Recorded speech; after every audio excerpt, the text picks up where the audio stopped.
I am here to share my views and experiences and to express my support for Congressman Polis's Great Teachers for Great Schools Act, which directly addresses the implementation of high-quality, effective professional development, something that I am very passionate about. Let me start with a metaphor. For every surgeon beside an operating table, there are countless people behind the scenes, making sure that the surgeon can save a life.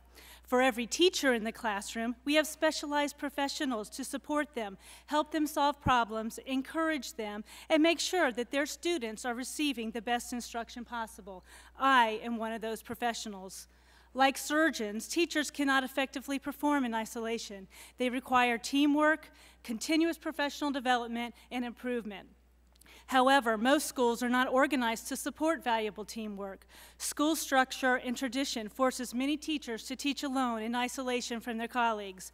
I work with teachers to buck this trend, to make sure that they understand the data, the research, the best practices, and the best ways to work together. Today, I want to talk about the impact that professional learning has on teachers that I work with daily, and more importantly, the impact it has on students. At Graham Road Elementary, there is a strong professional development structure in place. Most of the professional development occurs among teams of teachers organized by grade level. Teachers are supported in developing their understanding and practice of new strategies by engaging in activities explored during team-based professional learning meetings. We constantly check to see if what we are doing is making a difference for our students and revise our practice accordingly. We develop a sense of shared responsibility for our students' success. Let me tell you about one team in particular. This year, I am working with a team of 5th grade teachers. At the beginning of the year, only 72% of our students passed the county assessment. We studied the standards that 10-year-olds ought to achieve. We determined the knowledge and the skills students will need to meet these standards. We asked each other, what does it look like for each individual child in our classroom? We developed lessons and strategies for teachers to use with their students. This professional learning takes place in real time, not months before in random lectures or workshops that occur away from our school. After implementing the strategies and lessons developed by the teams of teachers, we study how the students responded to our lessons and whether they achieved the required standards.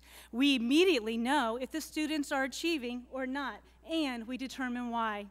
Our team uses the live feedback from the students to adapt our instruction. This continuous, job-embedded, and data-driven process of teams of teachers studying and implementing effective teaching practices aligned to students' needs has produced significant academic gains for our students.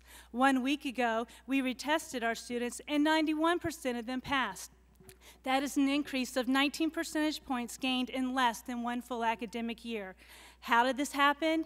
Teachers were involved in effective, real-time, and on-the-job professional learning with their colleagues who know their students and know what their students need to increase their success. Students in our classroom only have 36 weeks to learn the grade level standards. My teachers, and more importantly, my students, don't have time to waste.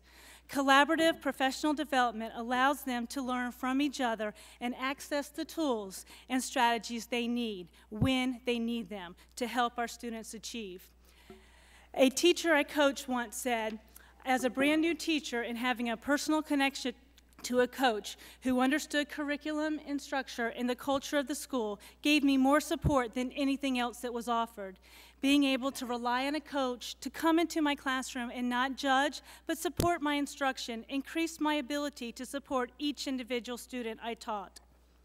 In summary, Mr. Chairman and members of the committee, I am confident that students can reach their full academic potential when teams of teachers are actively engaged in professional learning based upon data and the needs of their own students and organized in a structure that offers timely and embedded team and classroom-based support. I recommend that the reauthorized Elementary and Secondary Education Act include a federal definition for professional development consistent with the National Staff Development Council standards for staff development and Congressman Polis's Great Teachers for Great Schools Act. We, as teachers, need the support to improve our practice and increase student achievement. I also recommend that federally funded professional development should be evaluated rigorously for its impact on teacher performance and student learning.